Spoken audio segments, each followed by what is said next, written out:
بسم الله الرحمن الرحيم.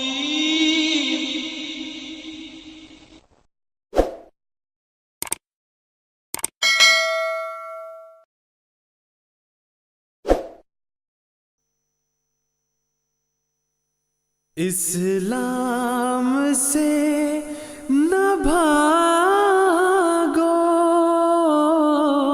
راہ خدا یہی ہے، اے سونے والوں جاگو، شمس الضحیٰ یہی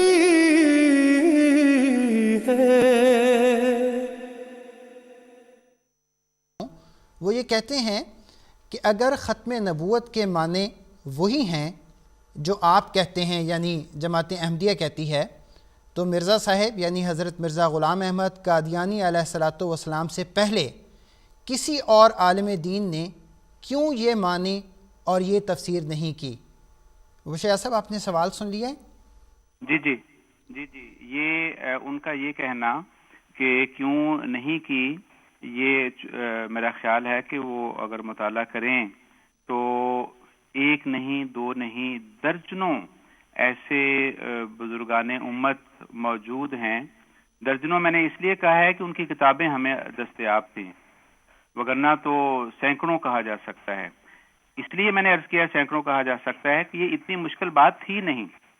اور ان کے سامنے قرآن مجید دیکھیں، قرآن مجید پہ غور و فکر کرنے والے بزرگان ہمیشہ رہے، اور لا یمسہ الا المطہرون جس طرح انہوں نے تفکر کیا، خدا تعالیٰ خود اپنی تائید کرتا ہے. حضور صلی اللہ علیہ وسلم کے درجنوں ایسے ارشادات موجود ہیں جو رہنمائی کرتے ہیں کہ حضور صلی اللہ علیہ وسلم کے خاتم النبیین ہونے کا معنی کیا تھا. خود یہ عربی زبان کا آگے جا کے یقیناً آپ اس مضمون کو کھولیں گے کہ عربی زبان میں جب خاتم کا لفظ کسی کی طرف منسوب کیا جائے تو اس کے معنی کیا ہوتے ہیں؟ اس کے معنی آخری ہوتے ہی نہیں. یہ تو یہاں آ کے کچھ مخالفت میں آ کے کچھ عربی کو نہ سمجھنے کی وجہ سے کچھ عقیدے کی روح سے یہ سارے بنے. کسی عرب کے سامنے آج بھی اگر آپ یہ کہہ دیں کہ ہوا خاتم الشعراء یا خاتم الفقہاء، تو وہ یہ نہیں کہے گا اچھا اس کا مطلب یہ ہے کہ اس کے بعد اب کوئی فقیہ یا کوئی شاعر نہیں ہے. وہ آشش کر اٹھے گا کہ کیا مقام بیان کیا ہے کہ اچھا وہ خاتم تھا، وہ یعنی افضل تھا. تو یہ لفظ ایسا ہے اور یہ قرآن مجید کا مضمون ایسا ہے کہ کوئی مشکل ڈالتا نہیں ہے.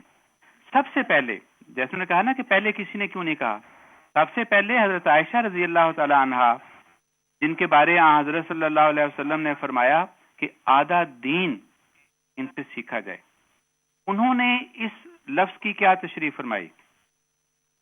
انہوں نے فرمایا لوگوں کو کہ اے لوگوں دیکھو، قولو خاتم النبیین ولا تقولو لا نبی بعدہ، کہ خاتم النبیین تو کہو لیکن اس کے یہ معنی نہ کرتے پھرنا کہ آپ کے بعد نبی کوئی نہیں ہے.